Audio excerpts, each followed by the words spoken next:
aim to reduce homicides by 15% each year in my term, getting us below 300 homicides in my first year.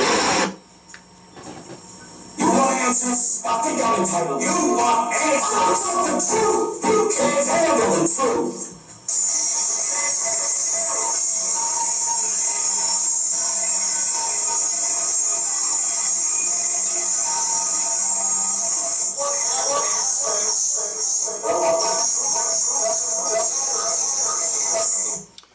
Welcome everyone. Another episode edition to the hottest show in Baltimore podcast. Hottest show, The Outsiders. I'm your host, Sean Sims. I'm with my superstar co-host, Doc Cheatham. Doc, how's it going? It's going good. I woke up. Can't say I'm in my right mind, but thank the Lord that I woke up. Well, we've got some kind of stuff going on today.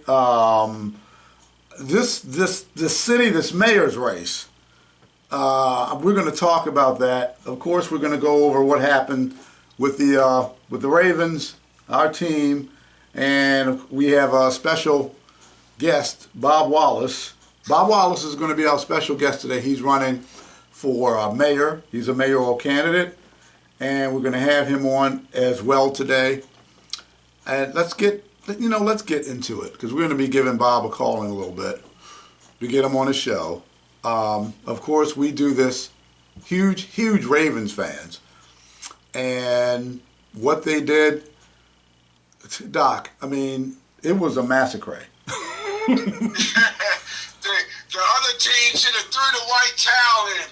I mean, it was brutal. I don't know what was going on with the Dolphins, but it was absolutely brutal.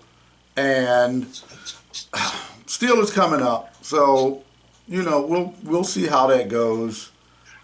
Well, I'm going to say this: I have no problem with the first string sitting all of them down and say, "Y'all don't have to play." Yes, that's exactly what they should do. They should sit them down and say, "You know what? We're just going to have to sit you guys down, and you're just going to have to sit it out, because we can't afford having any of them injured or hurt or anything like that. We definitely can't afford. We definitely can't afford that. So I'm going to say the smart money is just go ahead and sit them down. Let them rest." Right. They had decided to do that with the quarterback, which is good. But I would say every player that we have is instrumental at this point, and there's no reason to jeopardize, if there's no need at all for any playoff bids, that we need to set the entire first string down, and then tell the second and third string, y'all be very careful, and if we don't have to win this game, we don't need to put any pressure on ourselves to get ourselves hurt. This is our opportunity to really take it to the next level, and the best way you take it to the next level is you have all of your players ready and able, and you just hope the coaches make you win the game. Well, we'll see what happens. I don't foresee much going on with that game, but I want to get to what's going on with this mayor's forum. There's going to be a mayor's forum, and this is where all the candidates are being basically sent information, all the candidates, where they can show up at a true forum, a true people's forum, town hall forum, for all the candidates who want to let the people know what's really going on. And Doc, can you tell folks about that? Well, let me say this: we don't want to take away from any of the TV or radio stations or podcasts for putting a label on what they're doing. We are having a family gathering, if you will, where we will basically hear and ask questions of the candidates. It's going to be on Martin Luther King Day. We did check the schedule very carefully, that we saw no activities that were happening on January the 15th from 6 to 8 p.m. And that's why even that this is a late date to give the date. But we think that there are no conflicting activities that are happening there in Baltimore City. So we're hoping we have all of the candidates. The prerequisite is they must have filed. There are 3 candidates right now that are doing exploratory committees that are, getting ready to campaign. But in order to be in our candidates forum, and we're telling all 4 stations, Channel 2, Channel 11, Channel 13, and Channel 45, we're setting the example that you need to follow. At least bring all the candidates in at the beginning. Then once you get closer to the election, you kind of weed those down. But we're setting the tone and direction thanks to the great leadership of Sean in the Prince Baptist Church and their outstanding pastor have agreed to let us do a candidates forum January 15th, 6 to 8 p.m., the 6,000 block of Lock Raven Boulevard, which is right at Northern Parkway. And we are very happy that the pastor has agreed to allow us this. And he's also the president of the Interdenominational Ministerial Alliance. Well, yes, it's going to be fantastic. Yours truly will be the MC. So, yes, sir. Couldn't find nobody better. And I'm going to make sure everybody behaves themselves. And that's right. Keep them the task to do what they're supposed to do in this forum. And this is what this is what they're supposed to have. This is what they really truly need. A true forum where the mayoral candidates, all the mayoral candidates who have filed, okay, not you're doing an exploratory committee and you're bouncing around this, that, and the other, but you have actually filed. And you want to be a part of all this. So, yes, that's what we're doing. To let you know what we have done, and we're hoping the other TV stations and radio stations and podcasts will follow our lead. We're going to be asking at least 12 questions. These 12 questions are some of the hottest issues that have been discussed in the last year and a half, 2 years. So, we're making the pains to make certain we're asking the hard questions, and we're bringing on different people to ask the questions that basically are known for the issue that they will be discussing. So we're going to be asking questions. We're not taking questions and answers from the audience, not at this town hall meeting that we're having. We actually have the issues that will be coming to them, and then they will be responding. So maybe the next time we do a candidates forum, we will allow the public to ask questions. But this one, we want to get out the hottest issues that are in the city of Baltimore and be able to get the candidates to respond to those issues. We don't want any personal attacks, so we're going to have people coming up that will ask the questions in these at least 12 different areas. So we're looking forward to everybody coming. That's January the 15th, Martin Luther King Day, from 6 to 8 p.m., 6,000 block of Lock Raven Boulevard at the corner of Northern Parkway, Friendship Baptist Church. Friendship Baptist Church, my good friend, longtime family friend, Alvin Gwynn Sr., Lidenhall Baptist Church, Alvin Hall Jr., that's where the event was held, the last town hall.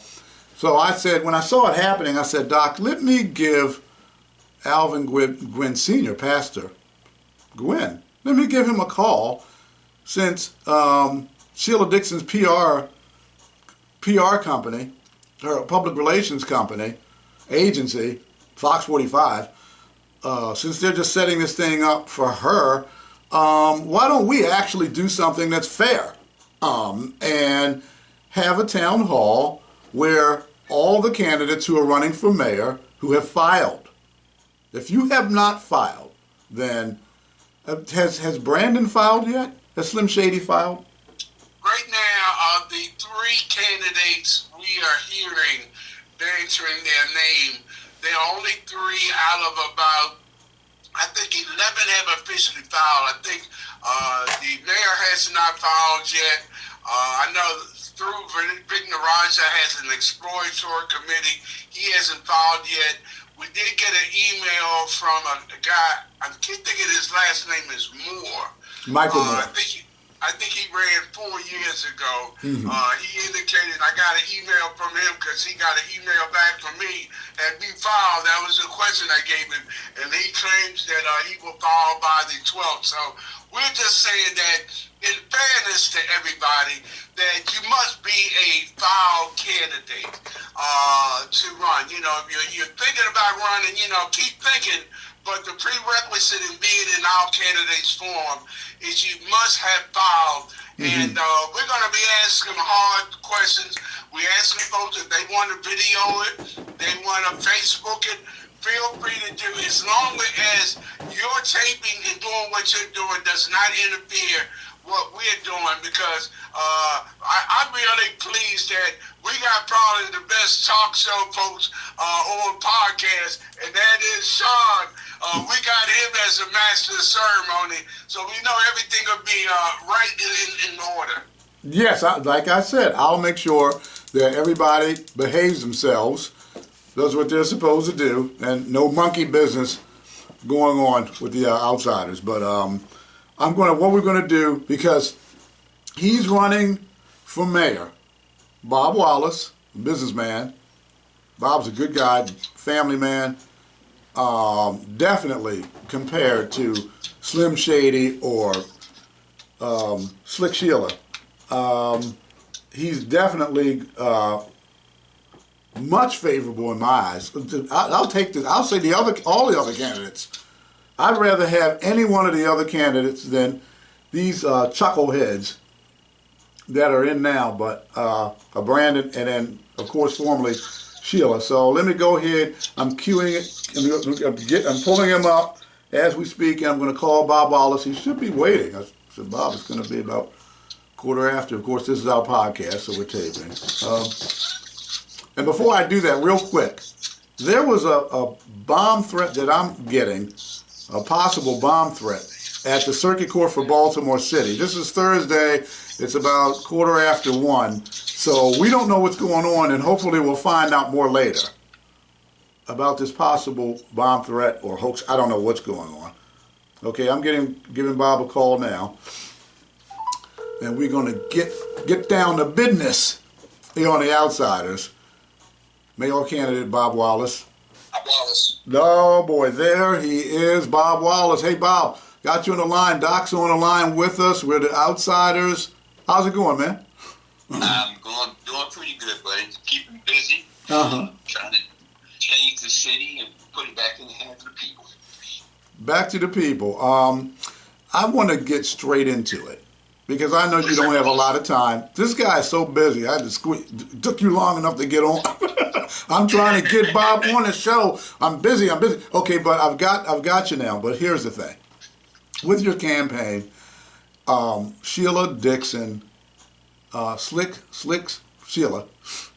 the Shoe, she's in the lead in the polls. I'm going to talk about the polls briefly. And Slim Shady, he's currently the mayor, even though he hasn't filed yet that we know of. He's in second, and they have you in third. And they have, last time I checked, it was about 28%, 31, I believe it's 28 to 31% of the folks either are not sure or haven't decided. That's a huge chunk of people. What are you going to do, Bob, to bring in those votes, that chunk? Well, I think, Sean, people are looking for change, and I think what you're seeing too is a pivot point happening in the city. Mm-hmm. And by the way, our internal polls show me in second place. Right? Oh, yes, they do. Okay. So it's a lot going on in the electorate about this election. Mm-hmm. I think people who are starting to pay attention to this election, and I think, Sean and Doc, the more they pay attention, the more they peel back the onion, and they consider that Miss Dixon got involved in city politics in 1987. Mr. Scott's been around for about 15 or so years. You put that together, that's about 40 years of activity combined between those two people. Mm-hmm. And when the people start to look at how have their lives benefited? How has the quality of life improved for these people over the time frame that Ms. Dixon and Mr. Scott have been leading the city? And I think when they do that analysis, Sean and Doc, they walk away and say, wait a minute, we're going backwards. We're not going forward.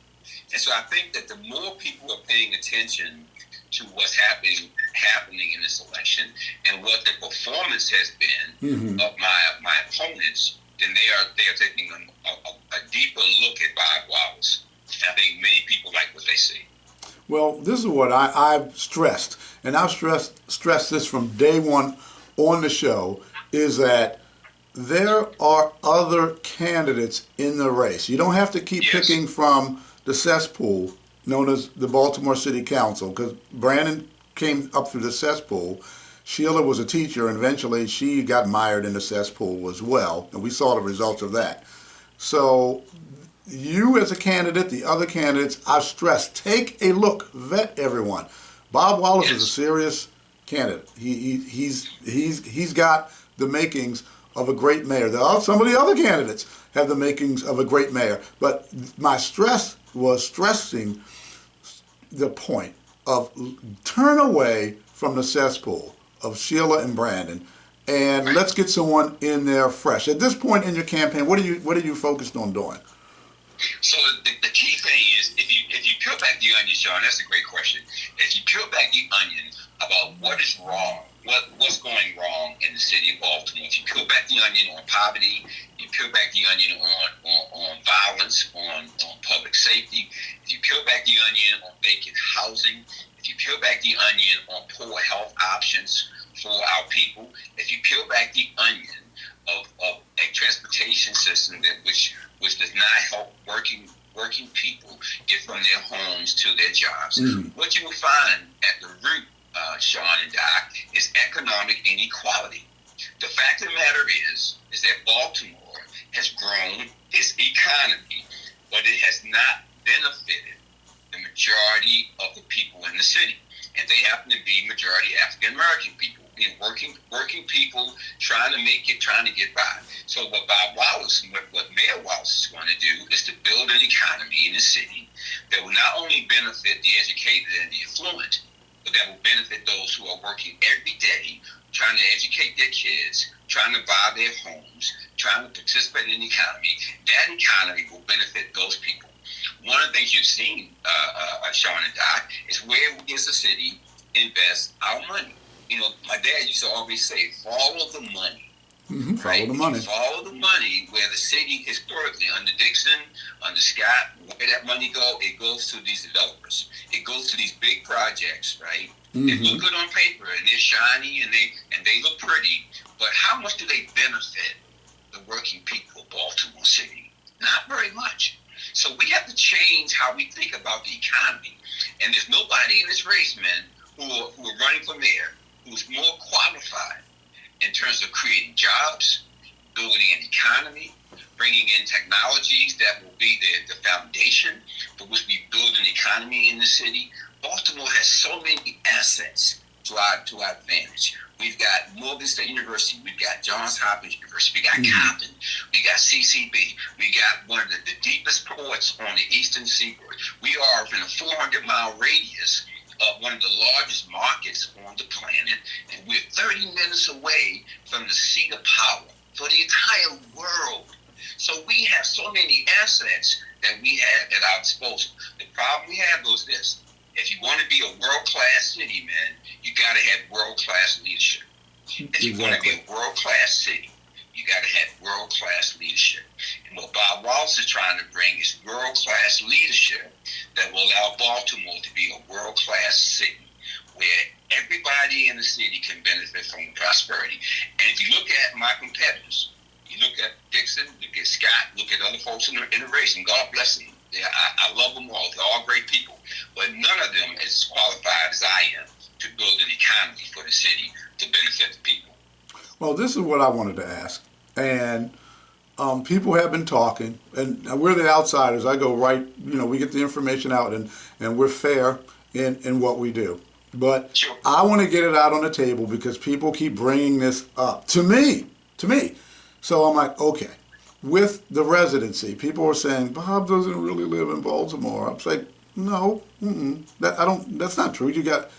Could you please straighten that out, please? The residency issue. I don't understand that. I lived in Baltimore City. I mean, it's interesting. I find, Sean, that when African Americans are running for something, people try to put all these I call them smoke screens, right, to obfuscate or to block out or to confuse the real issues. Look, I live in Baltimore City. And that's bottom line. I mean, I would ask Miss Dixon, where does she live? Or Mrs. Scott, where does she live? So I live in the city. I'm a businessman. I travel a lot. I do lots of things all over the world. I go to orphanages in Tanzania, churches in Ghana, churches in Brazil, Southeast Asia. So I'm a man on the move. But I think that's the kind of mayor you want. You want a mayor who has a global perspective, that can bring global resources to the city, that can create partnerships between different communities, not just in Baltimore, but globally, right? To make Baltimore a world-class city. So, yeah, Sean, that's, I live in the city. Okay, so that clears that up. So everyone who keeps, Sean, I'm like, okay, look, I'll go ahead and we'll clear this all up. And Bob, with what's going on, because when I do my interviews, a lot of people have like a bunch of prepared questions, and they go down their questions, and okay, what about this? And that's not how I do an interview per se. I may have a few questions, but I listen to what's going on in the moment, because the situation in the moment that's just what's going on now is that there is a lot of unsureness and people trusting candidates because of the things that candidates in the past have promised. Like, for example, 15% reduction in homicide each year of my term. This is what a candidate who's the mayor now, Slim Shady, that's why I call him Slim Shady, this is what he said during a campaign, and people were like, wait a second. Obviously, Brandon's saying, well, I've got the 15%, it's 20 now, and it took a while, blah, blah, blah, blah, blah, and I reached the 15% goal. No, he's lying. That's a blatant lie. 15% each year of my term, which means that this year, his third year, per the math, and I'm good at math. I'm good at that. Per the math, it should have been no more than 206. 15 plus 15 plus 15 is a 45% total reduction, and he failed. Yes, it's under 300 people, and that's good, but we got to do a whole lot. Let's get it under 200. He failed miserably. What do you think about campaign promises? Well, I think what happens with Sean, when you have career politicians, they will do and say anything to get reelected, right? And that's one of the characteristics of career politicians. Okay, contrast that to a Bob Wallace, Sean. I'm not a career politician. I've never held a political office in my life. Now, I have written many checks to Democrats, Republicans, Independents over the last 45 years. To support them, but this is the first time I am front-facing, meaning that I am in the race and to become the mayor myself. So these career politicians, they make these promises because they want to get reelected. Bob Wallace, that's not my concern, Sean. My concern is to get in as mayor to implement efficiencies and systems to educate our children, to bring new industries to our city, like renewable energy and artificial intelligence. We played a role in Baltimore becoming one of the tech hubs in the nation. I mean, they chose 30 entities, and we were one and we're chosen that. Well, we were involved in that, and we're going to play a role. We're going to play a role in helping to make that a reality. But here's the challenge, though, Sean, with that. So anytime there's an opportunity that is regionally based, like this tech hub thing, it's regionally based. Now, it's based in Baltimore, but the Baltimore region. What tends to happen is if the leadership is not up to it, then the people of Baltimore City, the residents there, will not get their fair share of that $10 billion investment. You need a mayor that can negotiate with these surrounding counties, that can make sure that the people of Baltimore get their fair share of this $10 billion investment. That's called the tech hub. So I think, Sean, you got to look at the kind of person that we are considering for leadership. Bob Wallace is not interested in my next political job. Right? I'm running, Sean, because our city's in trouble. I think I have some ideas that can help the people. I'm interested in bringing the power, giving the power back to the people, not the developers, not the special interest people, but the people of Baltimore City. And what I'm asking the people of Baltimore to do is look at what you got from Ms. Dixon, look at what you got from Mr. Scott, and if you're happy with that, then you should go for them. But if you think that we can do better, if you think that there's a better tomorrow for Baltimore, then give Bob Wallace a shot. And I would say, you gave Mr. Scott a shot. You gave him a 4-year shot. You saw what you got from him. All right. I think it will be a good idea to give Bob Wallace a shot and see what I can do for the city. Well, I agree, Bob. It should definitely look at you, look at the other candidates, give you guys a shot as far as vetting you, looking at you, and you're doing what you're supposed to do. Hey, look, vote for me. Can I interject something here? And I was going to ask you, Doc, if you had a question, but go on. Well, maybe not as much as a question, because I think, Sean, I can't do any better than you do. Oh, my goodness. But I can make a statement that I'm asking the listeners to really take to heart.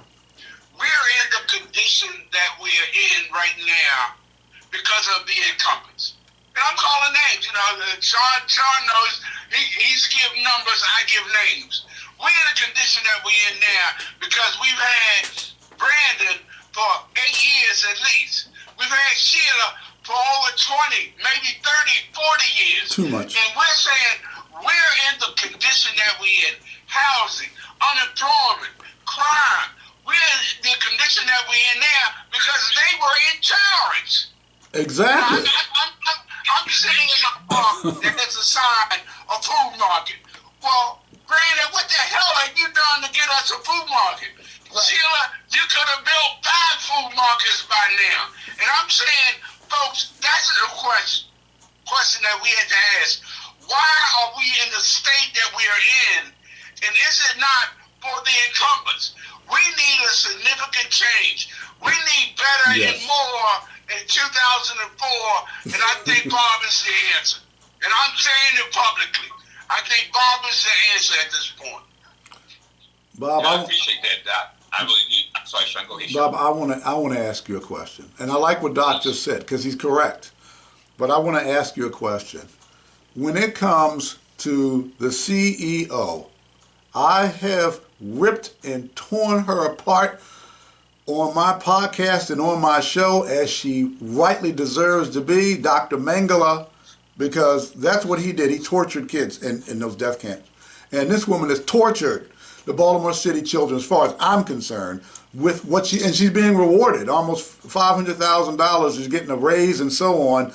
She needs to go. She should have been gone years ago. But I digress. Dr. Sonia Santelises, the horrification of the Baltimore school system. That's what I'm going to call her, the horrification. If you become mayor and you get in, what are you going to do in regards to her? Well, first of all, Sean, that's a great question. So I'm going to use the same principles and tactics, John, that I used to build my businesses and to raise my 5 children and my 11 grandchildren, right? Mm-hmm. And I call the PPE, right? So when you get a situation, Sean, that's not working, you look at 3 aspects to that system. You look at the people who are running it. That's the first P. You look at the plan that's being implemented. That's the second P. And then you look at how things are being executed, how it's being executed, PPE. So if I take the school system, Sean, start with first P, people. Dr. Santelises has to go. As a matter of fact, I recommend that she resign now. That way, the next mayor, and hopefully it'll be me, right, can get in and begin looking at what is the kind of leadership that we need to have in place to create a world-class environment. Not only her, Sean, but the board.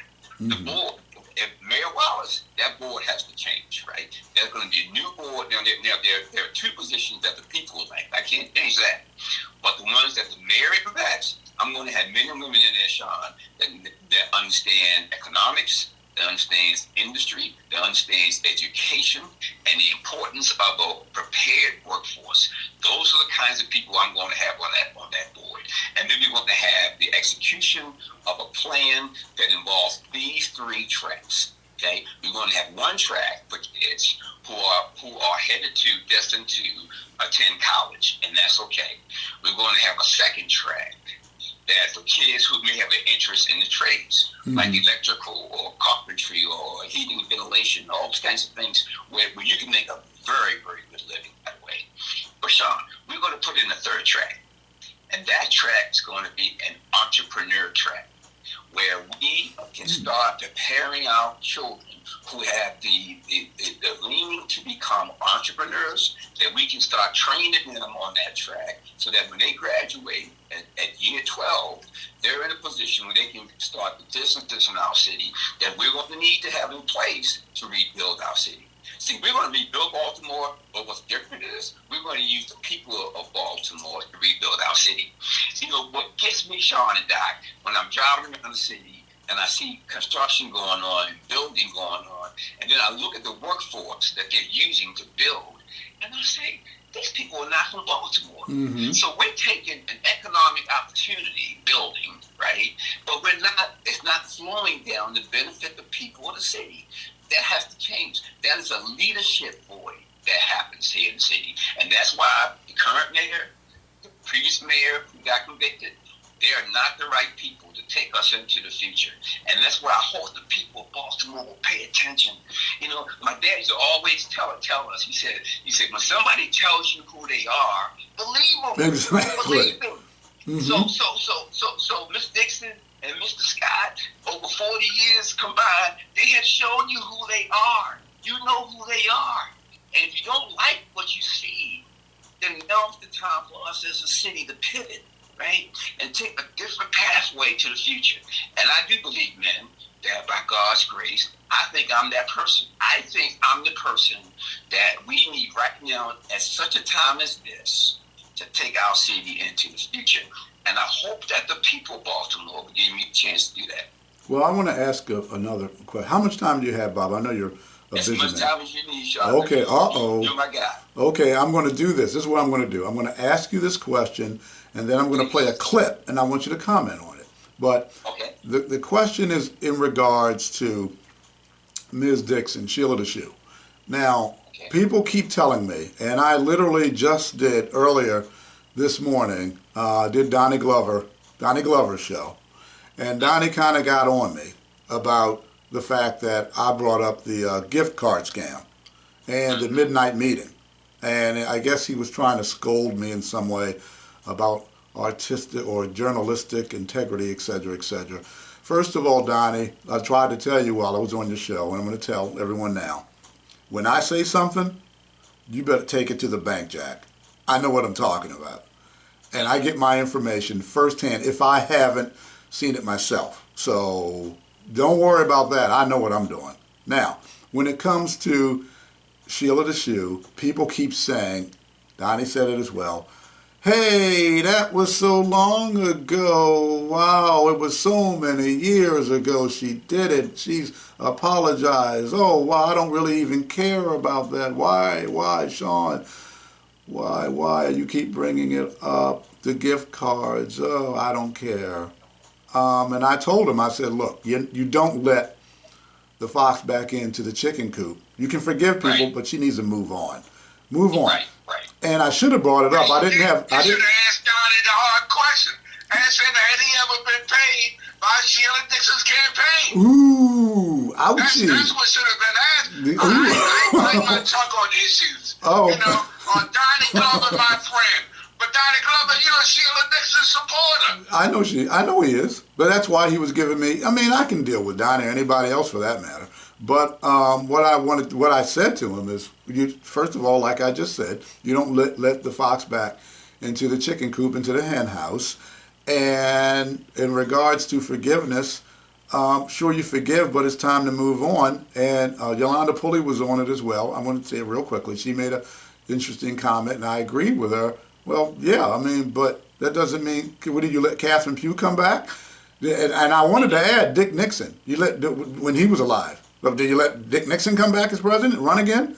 Who else are we going to let run again because they made a mistake? Wink, wink. Didn't say what the mistake was. So what I'm getting to is, with Sheila and that issue of the gift cards and the scam and the forgiveness, do you forgive Sheila, but are you willing to okay or give her an okay for running again, even though you forgive her? Or, I mean, how do you feel about that issue? So, Sean, is there a question, or are you going to play the clip first? The question first, and then I'm going to play a clip. Okay. Okay. Well, Sean, I mean, I'm a Christian man, so I believe in forgiveness, all right? Okay. That's not the issue here. The issue is what is best for the city of Baltimore and the people of Baltimore. See, like you said, Sean, I can forgive you, but if I'm running a business and you're showing me that you have ethical lapses or flaws, I'm not going to put you in charge of the money. Exactly. I can forgive you, but I'm not going to put you in charge of the money. All right. The same is true for Miss Dixon, and it wasn't just the gift cards. If you go back and study the situation that she found herself in, there were a number of ethical issues that she was confronted with, not just the gift cards. So once again, Sean, if someone tells you who they are, believe them. And so people got to ask themselves the question. So imagine the headlines the day after election day, let's say November the 5th, right? And the people of Baltimore decide to put Ms. Dixon back in office. What's the headline going to say? Oh my Baltimore reelects its convicted mayor. Embezzler. We are already, as a city. Did you see the Dave Chappelle show? Yes, I saw what he said about Baltimore. Yes, he did. Baltimore. That is so Sean. That is the dialogue that's going on there about our city all over the world. Embarrassing. So why would we, as a city, why would we shoot ourselves in the foot when we are already trying to overcome that narrative about our city? So we have to think about these things. And it's not personal.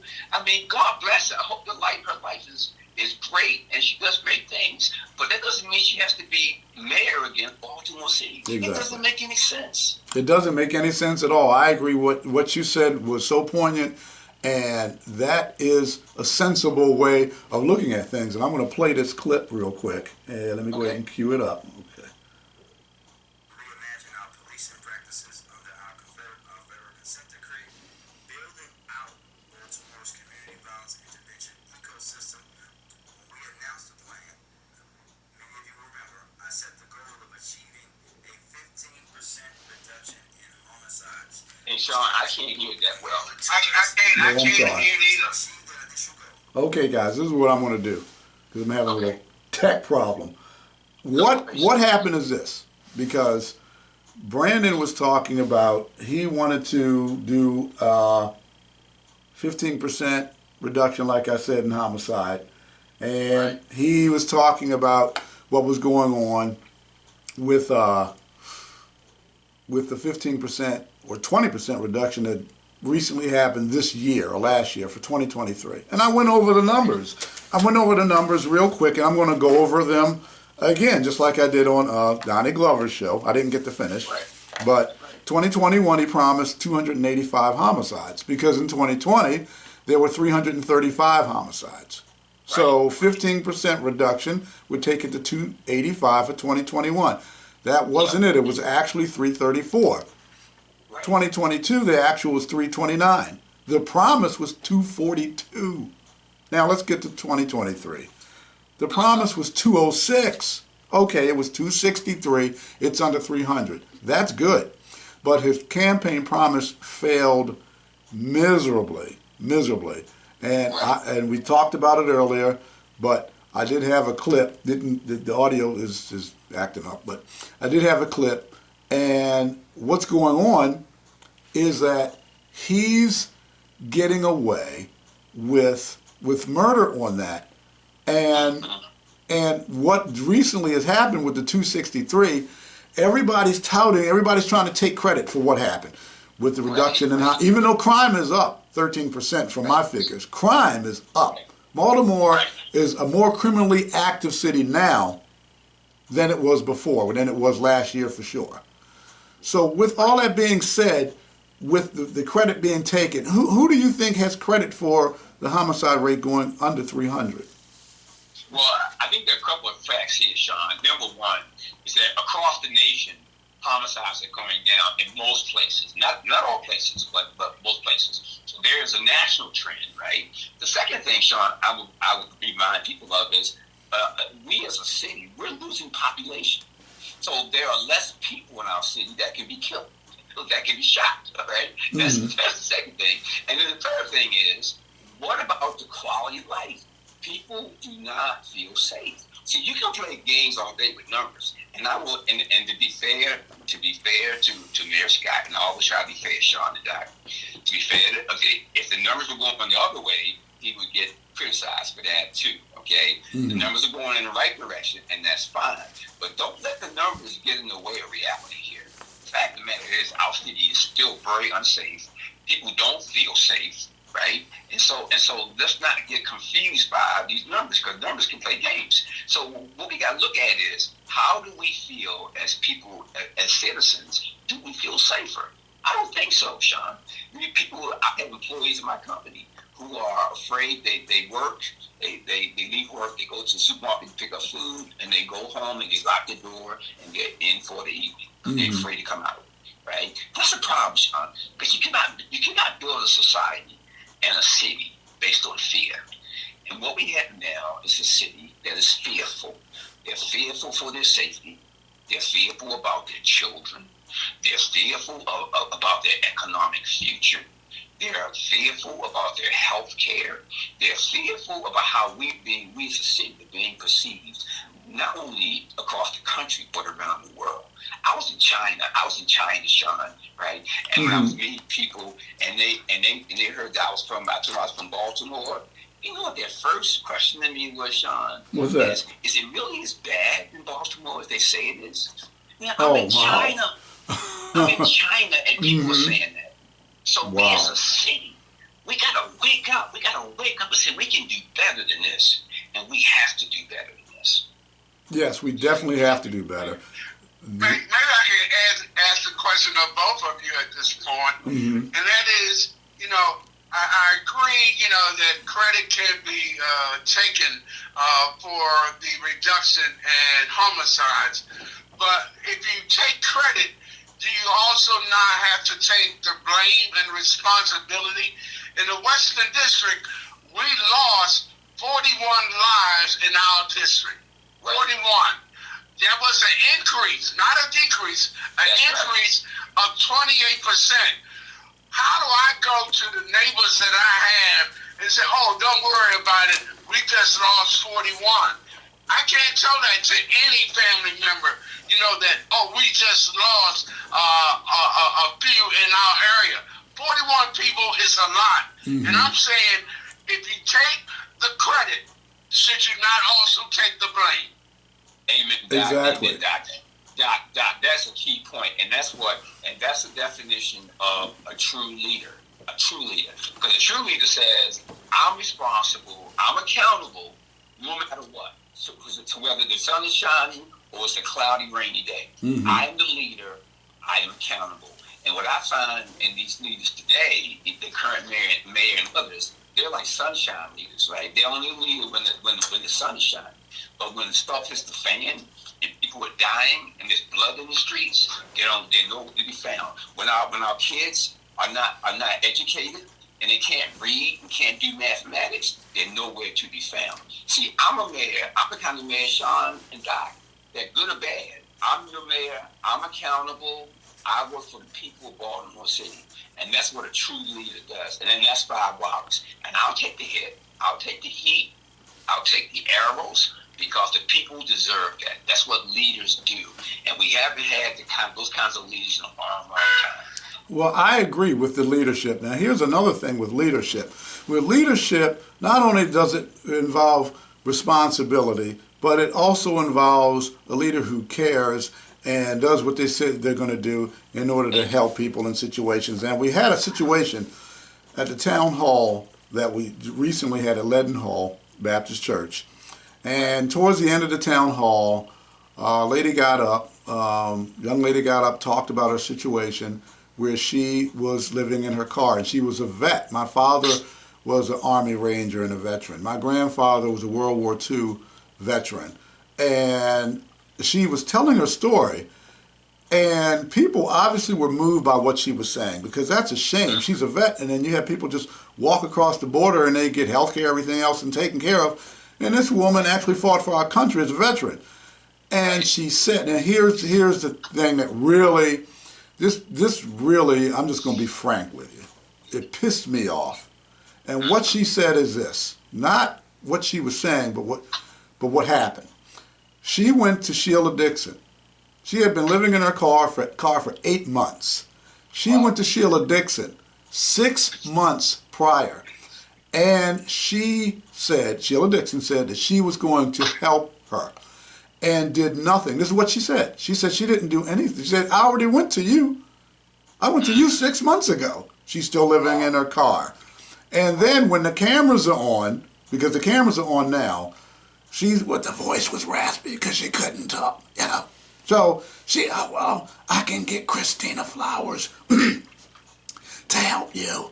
That's what she said. I can get Christina Flowers to help you because the cameras are on. And Eric Costello, the same thing. He was supposed to help her. Didn't. She said, you gave me your card. You didn't help either. You know, basically. And they're sitting there looking like two chuckleheads. And what I'm trying to get to is this. As a mayor of the city, in a situation like that, in situations that go on because there's a lot of homeless people, and there's fentanyl issues and problems and things that are going on in the city, are you going to be a mayor who cares? Are you going to help people? Yeah, Sean, that's a fundamental question, Sean, and it comes down to what kind of leader will Bob Wallace be? And I always say, Sean, if you want an idea of what a leader will do in the future, take a look at what they've done in the past. Okay, because their past is a good indication of what they're going to do in the future. I will tell you, Sean, that my leadership style as a businessman, as an engineer, and as a father, as I said, 5 kids and 11 grandkids, it is a servant leadership model. In other words, I follow the same pathway that Christ did, right? I'm going to try to meet people at their need and then take them and escort them to a better place. That's why I think, Sean, I would be the best candidate for mayor, because one of the things that I have been able to do, the blessing, is that I've lived in both sides of the city, Sean. You know, Baltimore's a tale of two cities, as you heard me say before. It's a tale of two cities. You got the educated and the affluent who do very well, and you got those who may not be as educated, who are working 2 or 3 jobs, trying to raise their children, trying to get them to school, right? And Baltimore has been that way, Sean, for decades. When I was a kid in Cherry Hill, and my parents before me, that's been Baltimore. So it's a tale of two cities. But here's where I think, Sean, I can bring to the table. I started out in Cherry Hill in one side of the city, right? That one side of the city, but I ended up in the other side of the city. In other words, we were in poverty, Sean, Cherry Hill. 5 boys in projects, me and my mom and daddy and us struggling. But by God's grace, mom and daddy guided us out of poverty, my brothers and I, to a better place. What Mayor Wallace's mission is going to be is how do we take those same pathways from out of poverty to a better place, prosperity? How do we take those same pathways and institutionalize them such that the Bob Wallaces of Baltimore, today, can be the Bob Wallaces of Baltimore tomorrow? And as mayor, what I want to do is to institutionalize it. Now, what does that mean, Sean?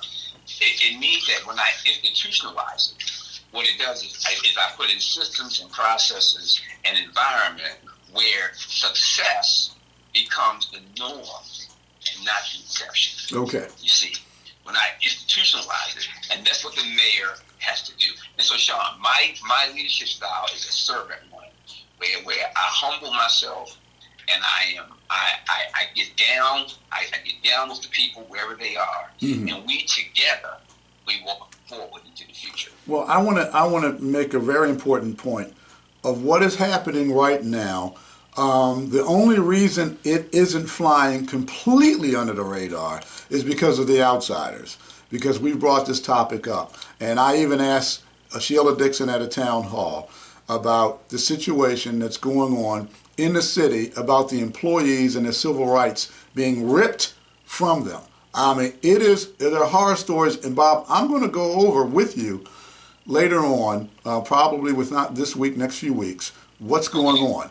Because it's a serious situation with civil rights in the city of Baltimore, and the mayor right now has done nothing about it. He's done nothing about it, of the things, the horrifications that are going on.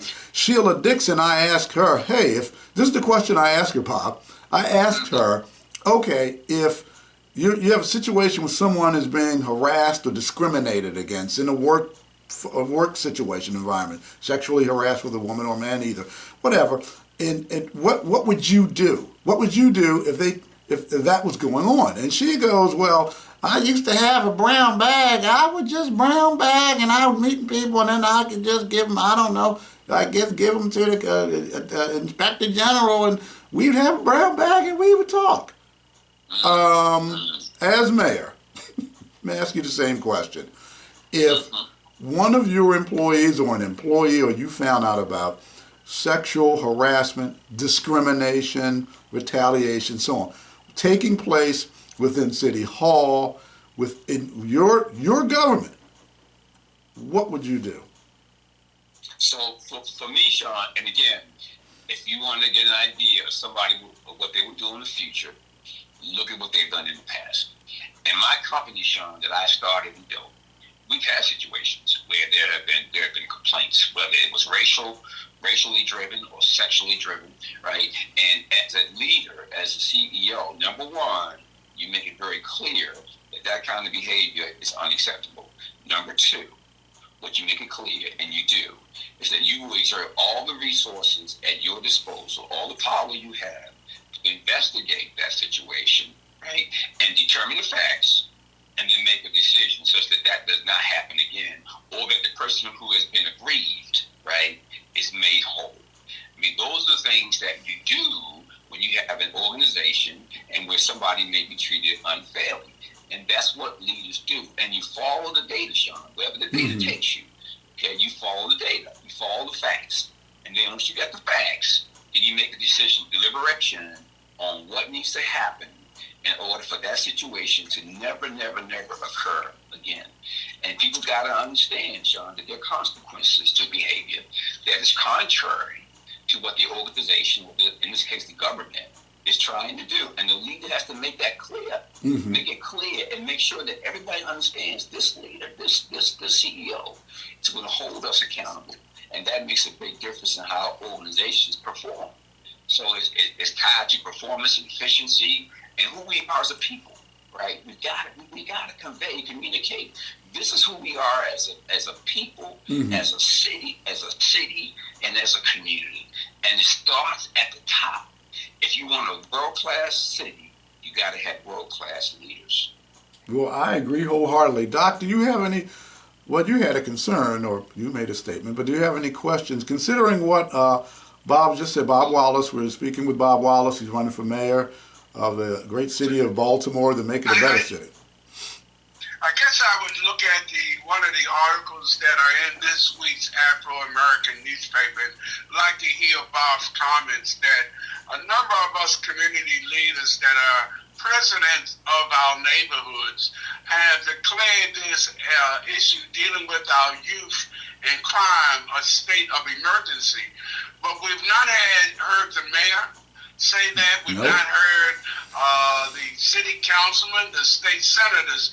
And are our children important enough that we need to possibly declare a state of emergency, because things are getting worse with our children, not better, and they're committing crimes that even adults, you would be surprised that they're committing.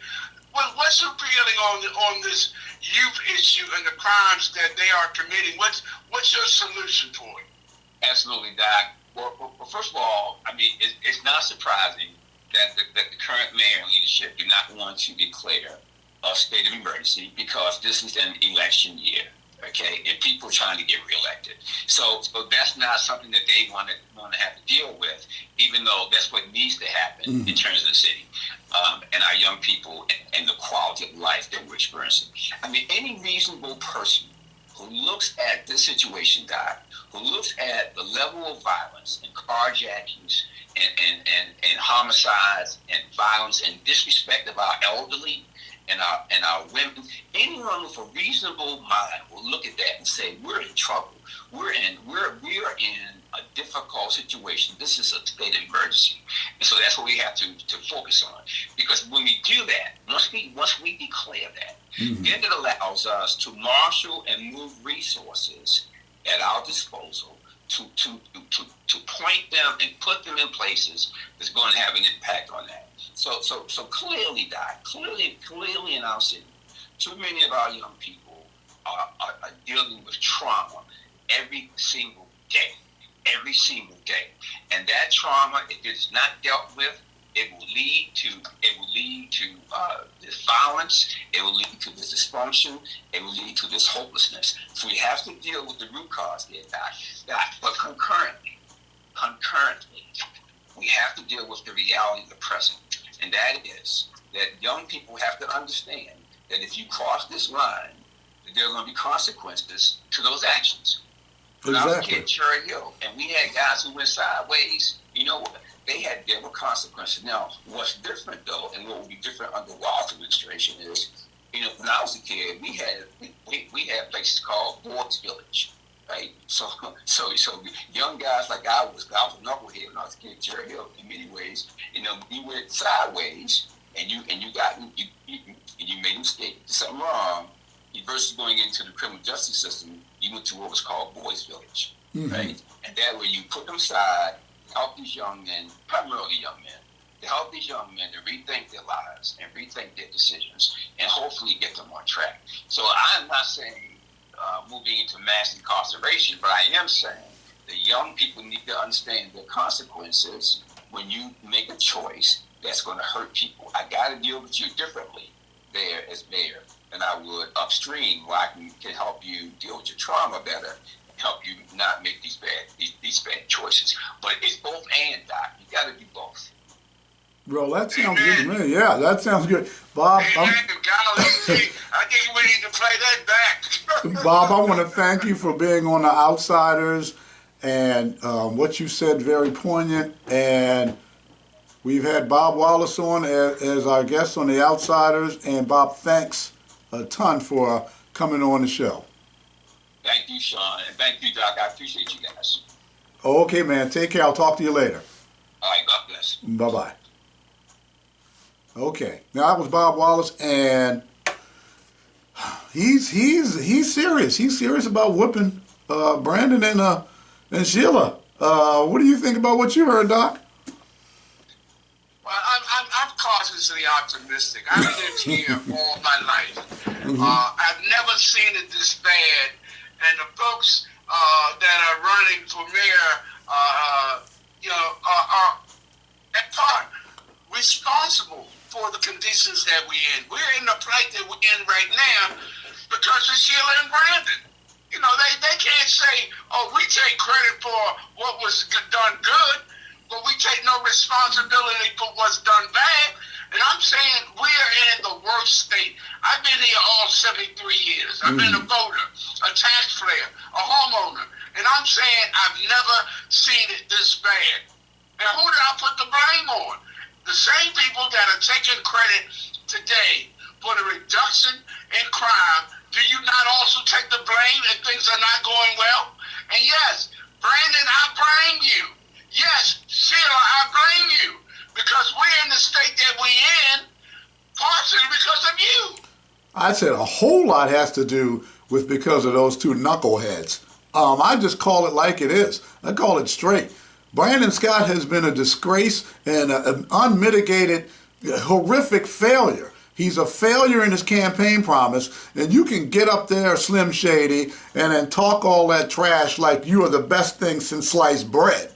But the bottom line is that you made a campaign promise, Jack, and you failed miserably. So now you're going to start patting yourself on the back like you just did this great job, and it's great that the homicide rate is under 300. But per your campaign promise, it should be at 200. Brandon. How do we have a mayor that wants to reappoint a woman making the kind of money that she's making, and our education system has gotten worse under her? Not better, it's gotten worse under her. And he has said publicly that, he has commended her. He's given her awards. And I'm saying, if our children currently that we are having right now are suffering as a result of her, Brandon, are you telling us you don't recognize this? Then how in the hell can you be one of our leaders if you don't see what's happening? This crime is going up because we're not properly educating our children. Who do we blame for that? He doesn't How long care. have you been in office, Sheila? He doesn't care. Brandon doesn't care. He even said right after the Brooklyn Day massacre, the shooting where 2 children were slaughtered and 28 were shot up. What he said, he was asked, oh, what about, the police? And they were told about this prior, and he said, I don't care. That's what he says, because he doesn't care. Brandon Scott doesn't care about anybody except himself. Period. End of story. And I'm talking about anybody else on the planet. Every other human being on the planet, including men, women, and children and babies. I don't care who you are. Brandon Scott only cares about himself. He said, I don't care. That's what he says, Mrs. Gonzalez. Crystal, that's what he said. That's what he said, Fegbami family. That's what he said. He said, I don't care that the cops knew about what was going on, were called. All of that happened prior. He does not care, and he said it. And for Sheila the shoe, this woman, what she's done, you got a lot of nerve. And I don't care what Donnie Glover, or I don't care what anyone else says.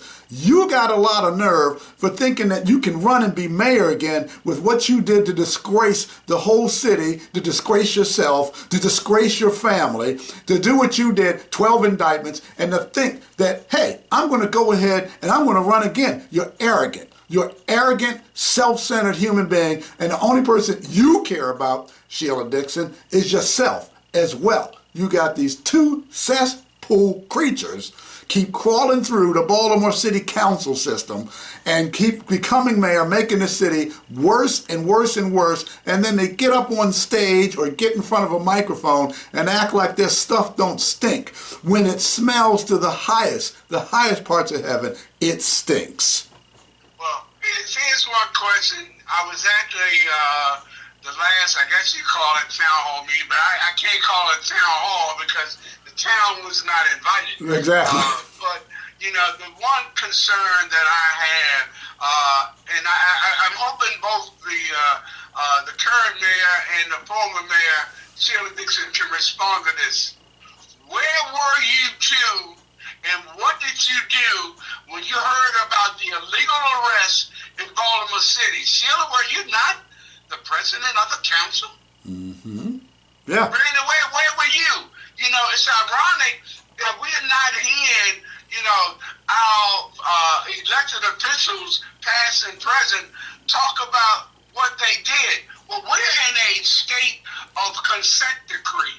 Consent decree means you have violated a constitutional amendment. That's how you get into a consent decree. Baltimore was guilty of 3 of them, 3 constitutional amendments. How do we have a police force when none of them came forward and talked about the gun task force? No. They did not talk about the illegal arrest. No. They did not talk about how is Baltimore the heroin capital of America. And I'm saying we've had elected officials that have seen this. And I'm saying I have the biggest community in West Baltimore.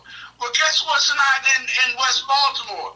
Safe Streets. Well, who created Safe Streets? Sheila Dixon. Yes, she did. She's the author and founder of Safe Streets and all the stuff that was going on with the Black Guerrilla family, or so, whatever they call themselves. She was there when all that was going on. The Gun Trace Task Force, when that was happening, Sheila was there. But no. The only thing Sheila wants to talk about is how great she is. She's the best thing since apple pie.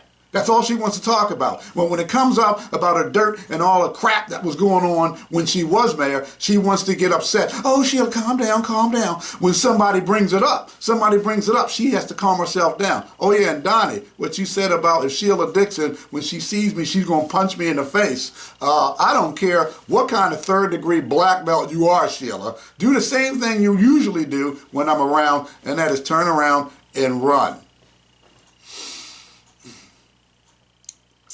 Silence. Silent pause. I'm always concerned when people have been put on the payroll of candidates, and then they talk and they pontificate about how great the candidate was. Well, is the money talking that you got paid for? You know, why are you saying what you're saying?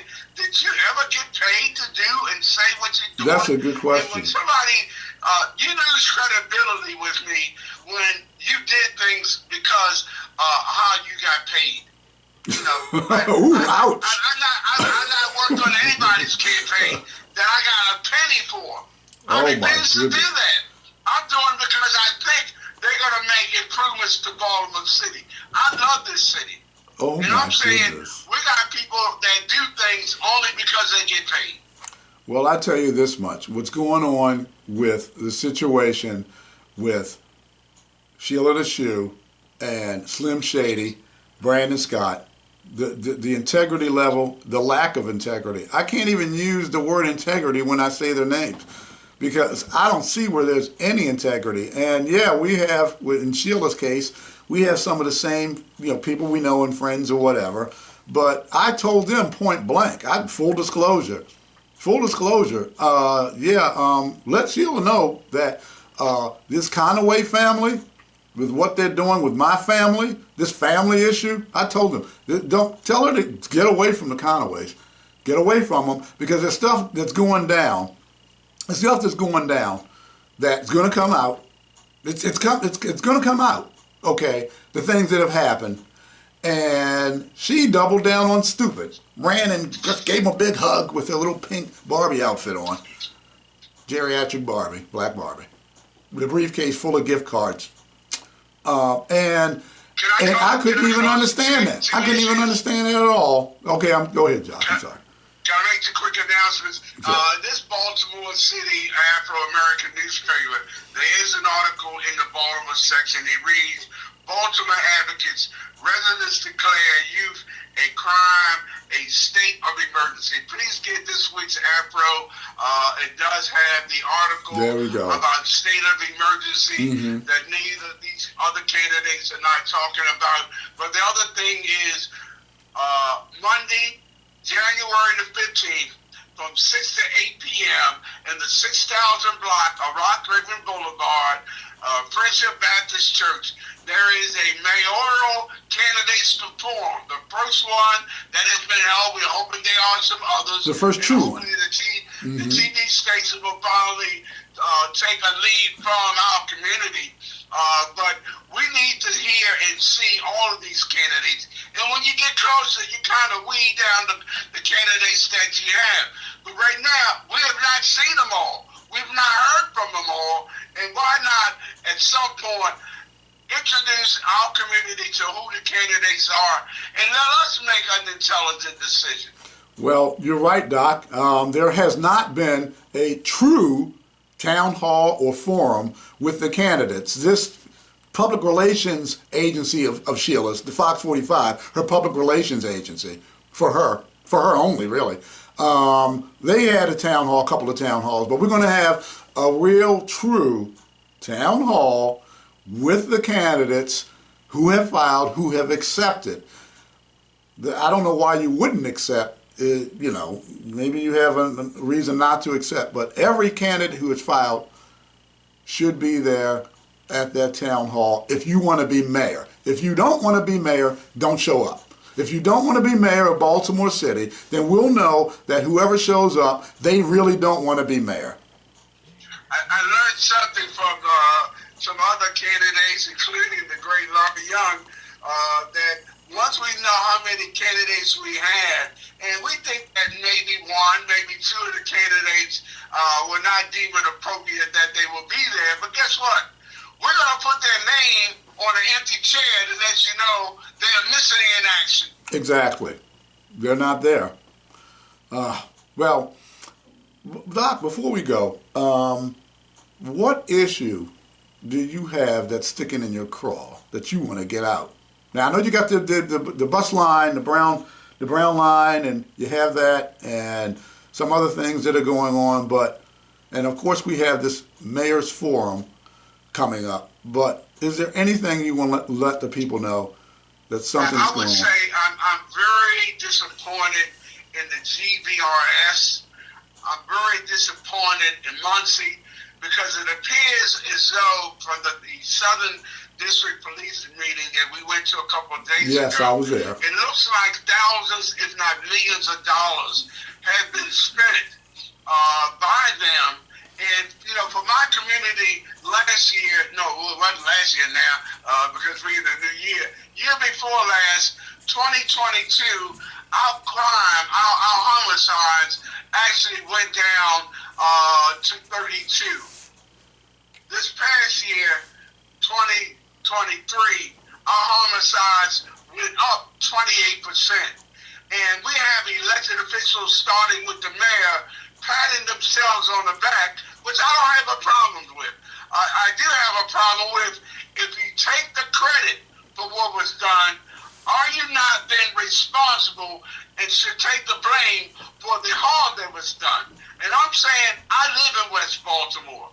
I had some of the people that I knew got killed.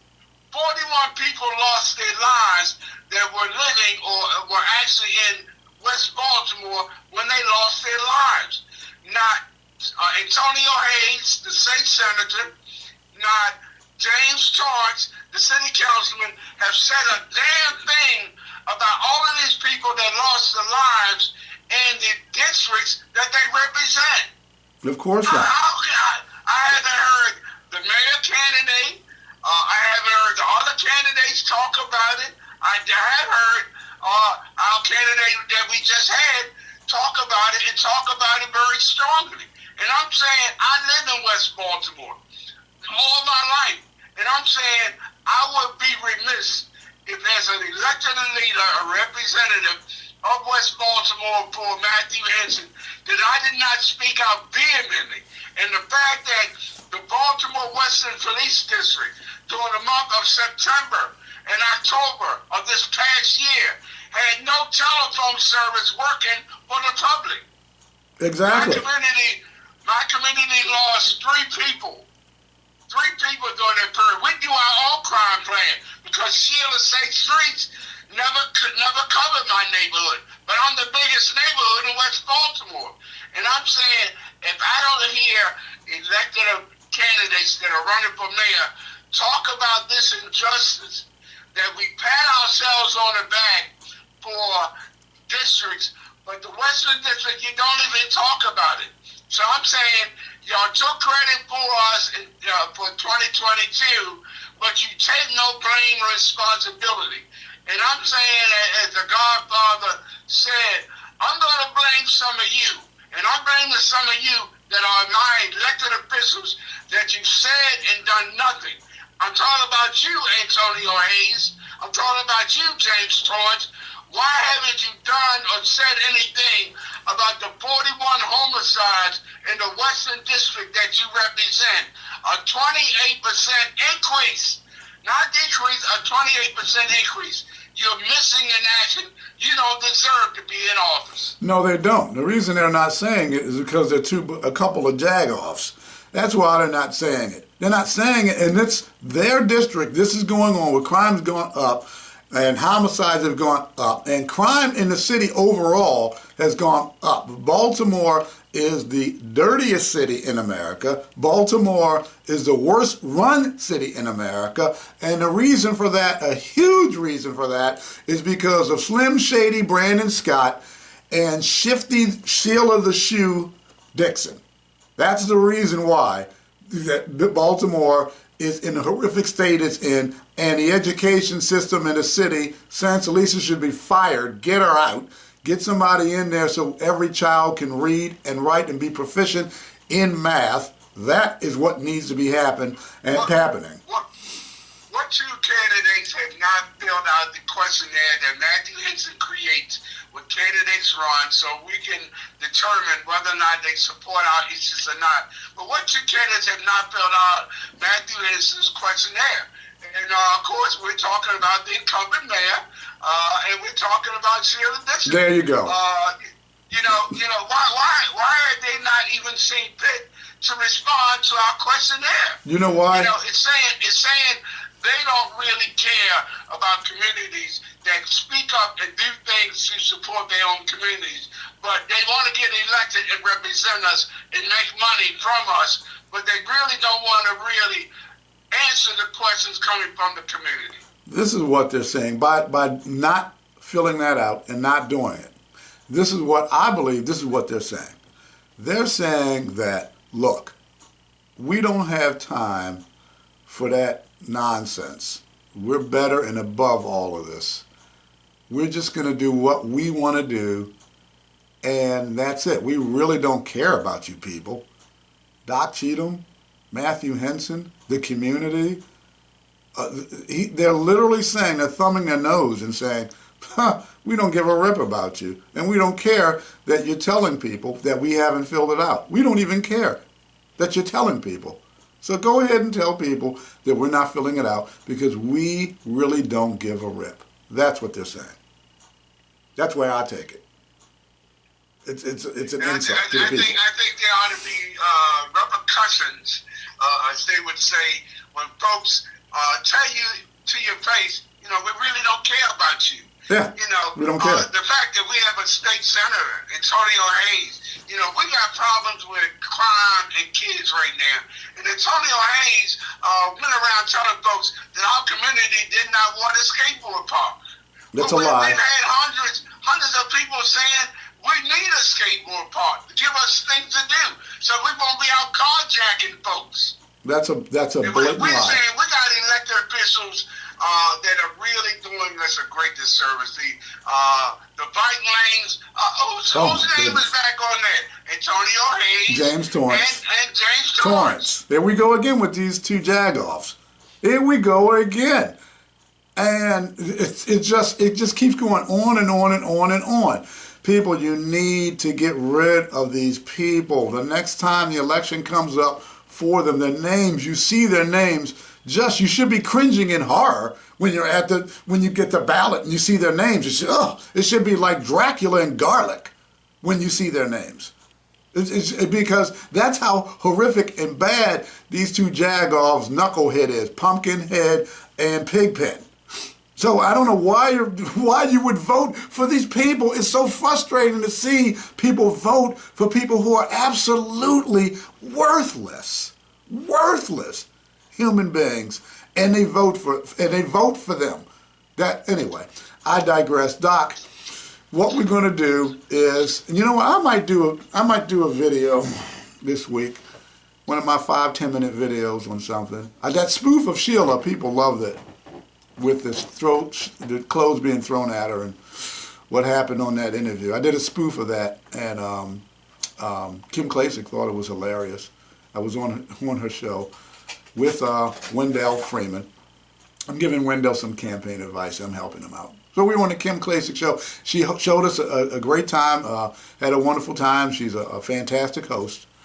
And I think that what's going on, I think people, Doc, I think if we keep doing what we're doing, the Outsiders and other folks giving people the true information, Kim Klacik as well, and people giving the folks the real information, okay, what's really going on, I think that we can turn this tide. I think that we're waking people up. What do you think?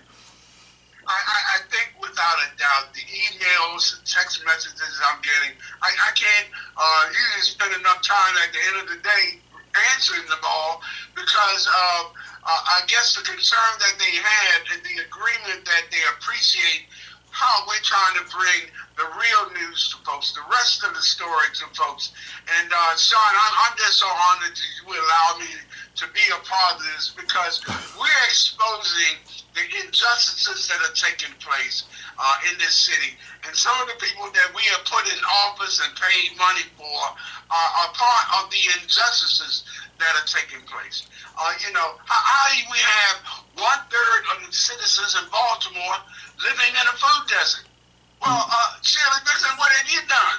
Nothing. Brandon Scott, what have you done? Nothing. You've been in office and you've done nothing. Nothing. Antonio Hayes, what have you done? Nothing. Oh, you trying to put a food market in one of the richest neighborhoods in Baltimore City? But what about Sandtown? What about Easterwood? What about Bridgeview?